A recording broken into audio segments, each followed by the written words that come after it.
700% sa presyo ng gamot na kailangan sa ganitong kalamidad. Maalala po na natin sa period of calamity pero price control at pag umiregulat ito kung paano ito, gawin na dapat na gawin. Kung marami yung pagkirihan at pangagawa ang gobyerno para natutuloy ang pagkasta. Iba naman ang eksena nang dumating sa Valenzuela si Pinoy. Muling nag-cruise ang landas ng Pangulo at ng dating girlfriend na si Valenzuela Councilor Shalani Soledad. Kaya ang mga evacuees hindi napigilang kiligi. Pangako naman ni Aquino sa mga taga Valenzuela, bago matapos ang kanyang termino, maiibsan daw ang kanilang perwisyo. Isang 8 kilometrong dike ang planong itayo para mabawasan ang pagbaha sa Kamanava. Sa ano nyo na nakasandalo kayo sa talagang gobyerno nakatutok sa interes po nyo at sa kabutihan po nyo. Okay? Mag-iikot naman bukas si Pinoy sa mga binahang probinsya sa Central Luzon. Royces Nagit, News 5.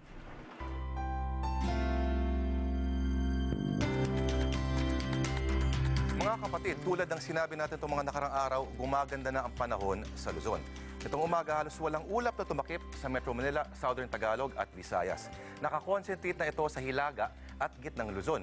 Epekto pa rin yan ng mas mahinang hanging habagat na mararamdaman pa rin hanggang bukas. Tulad kanina, iihip ito sa Hilaga at gitnang Luzon. Base sa Metra, may konting pag-ulan pa rin na mararanasan ang Central Luzon dahil sa habagat sa hapon, lalo na sa Nueva Ecija, Pampanga, Bulacan at Zambales. Sa iba pang bahagi ng Luzon, makulimlim na panahon na lang ang mararamdaman, mga kapatid. At inuulit po namin, mataas pa rin ang posibilidad na magka-landslide dahil sa basang lupa. Pero matagal pang huhupa ang baha, lalo na't nagpapakawala pa rin ng tubig ang Ipoh Dam. Isang gate na lang ang nakabukas at dediretso ang tubig sa Bulacan. Ganyan din ang posibleng mangyayari sa Pangasinan dahil nagbukas ng 2 gate ang San Roque. Dito rin kasi dumadalo yung tubig mula ang Buklaw at Binga Dam at sa mga susunod na araw, mga kapatid, maulap na panahon pa rin ang mararanasan dito sa atin sa Metro Manila. Pero tulad sa ibang lugar sa Luzon, posibleng magtagal pa rin ang baha dahil umaapaw pa rin ang La Mesa Dam. Samantala, maulap na panahon din ang dapat asahan ng mga kapatid natin sa Visayas habang sa Mindanao ay posibleng makaranas sila ng matinding sikat ng araw. At yan ang lagay ng panahon. Sa ngayon, ako po si Lord De Vera.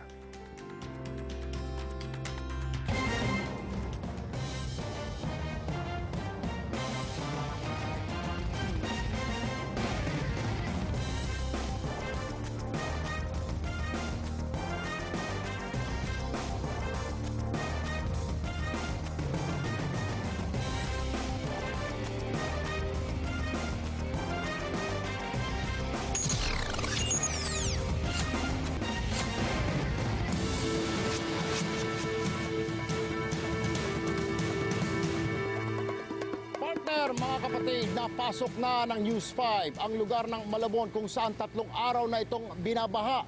Ang problema nila doon ay nagkakaubusan na, nagkakaroon ng panic buying at nagkakaubusan na ng pera. Naroon ang ating kasamang si Ina Zara live mula sa Malabon. Ina.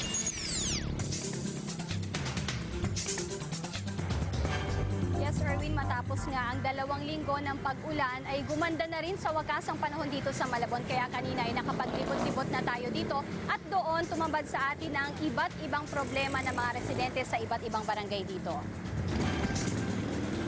Maliban sa amin, 3 tao lang ang nangahas na makisakay sa 6x6 truck ng PNP na pumasok sa Malabon. Si Tess Amanta, hinahabol daw ang deadline sa pagbabayad ng buwis sa City Hall. Sabi nung taga City Hall, meron naman daw jeep. Kumpara noong Martes, malaki nang ibinaba ng tubig pero mas maraming problema ang lumutang para sa mga residente. Nagkakaubusan na raw ng cash dahil sarado ang maraming bangko. Kaya sa ATM na ito, napakahaba na ng pila. Yung iba sarado eh. Ibang walang laman. Wala na. So sakto lang talaga yung natitira namin para sa ngayong araw. Ang mga may pera nagpapanik buying na ng tubig at pagkain.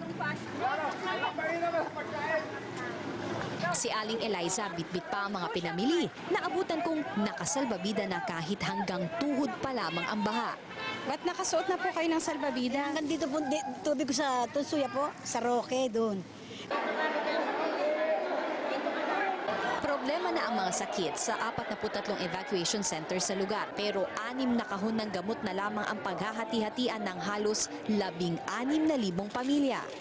Si Lolo Casimiro na Lunes pa dumadaing ng masakit na tagiliran. Kinakailangan ng isakay sa truck para madala sa ospital.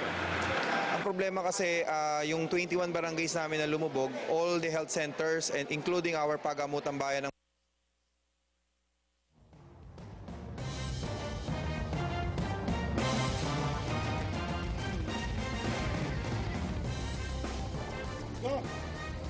Maraming salamat sa iyo, Ina Zara. Samantala, kung perwisyo ang dala ng baha para sa karamihan, para sa ilan naman o ilan nating mga kababayan, ito ay isang blessing.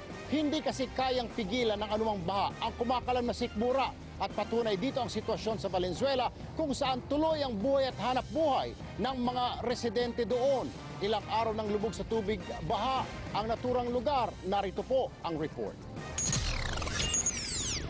Halos nasa level pa rin ang tulay ang tubig sa Tulyan River sa Valenzuela. At kahit sumisilip ng araw, ang masisilip mo rito, baha na hanggang leeg pa rin. Dahil kapos raw ang relief goods sa mga residente na mismo ang gumawa ng paraan para mabuhay at maghanap buhay. Ang basurang niluluwa ng ilog ay biyaya para sa mga namumulot. Kada kahoy, plastik at anumang bagay na mapapakinabangan pa, nilalangoy nila sa baha, iniipon at binibenta sa junk shop. Kada araw umaabot ang kita nila ng 600 piso hanggang 1,000 piso. Ano bang ginagawa mo dyan? Kukuha lang sir ng mga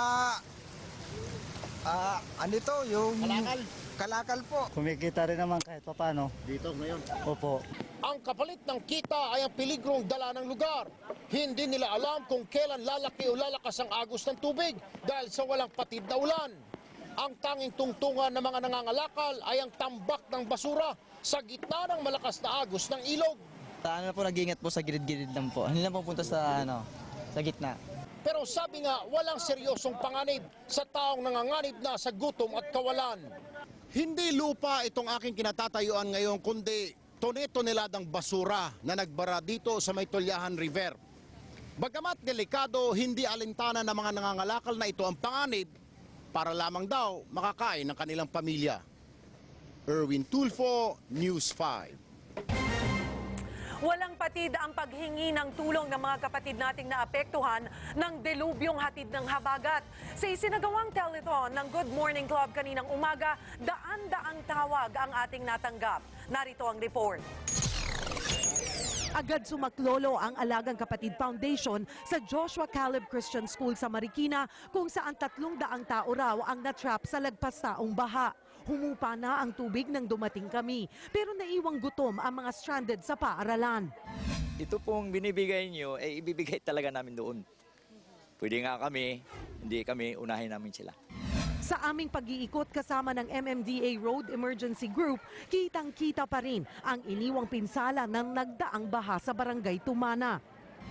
Nagsimula ng sumikat ang araw pero nananatiling lubog sa tubig baha ang ilang bahagi pa rin ng Marikina. Gaya na lamang dito sa Barangay Tumana na abot hanggang bewang pa ang tubig baha. Sakay ng rubber boat ng MMDA, binagtas namin ang daang Paihawig kung saan may 200 pamilya ang naghihintay ng tulong para maibsan ang kanilang gutom. Kwento ng mga taga rito, umabot sa halos second floor ang tubig sa kanilang lugar. Ang pamilyang ito, ilang araw nang hindi nakakababa at wala nang makain. Tatlong araw na dyan na kayo, hindi na kayo umalis. Tatlong araw na namin dyan. Bagamat hanggang hita pa ang tubig, pumila ang mga basang-basang residente, dala ang kanilang mga timba at batya para maabutan ng tulong. Ang ilan kasi sa kanila, halos 2 araw nang hindi kumakain. Kung hindi kayo dumating, wala. Gutom kami hanggang ngayon.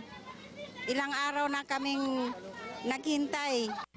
Nangako naman si TV5 at Philippine Business for Social Progress Chairman Manny V. Pangilinan na mamamahagi sila ng tulong pinansyal, pagkain at mga damit sa pamamagitan pa rin ng Alagang Kapatid Foundation. Cheryl Cosim, News 5. Partner, live pa rin tayo dito sa San Fernando, Pampanga. Exact location natin itong Lazatin Boulevard. Bagamat ilang mag-iisang oras na hindi umuulan dito, pero hindi pa rin humuhupa itong tubig baha. Itong kinaroroonan ko ngayon sa mga oras na ito ay hanggang bukong-buk. So further, abay pataas na yan hanggang sa Mahita, hanggang Bewang daw ang lalim ng tubig. Panawagan ngayon ni Governor Pineda sa kanyang mga kababayan, lalo na yung mga nasa liblib na lugar, yung mga nasa bubungan na ng kanilang mga bahay, na kung maaari ay mag-evacuate na sila at magtungo sa evacuation centers kasi nahihirapan silang magpadala ng relief goods sa kanila. Yun ang kanyang panawagan. Partner?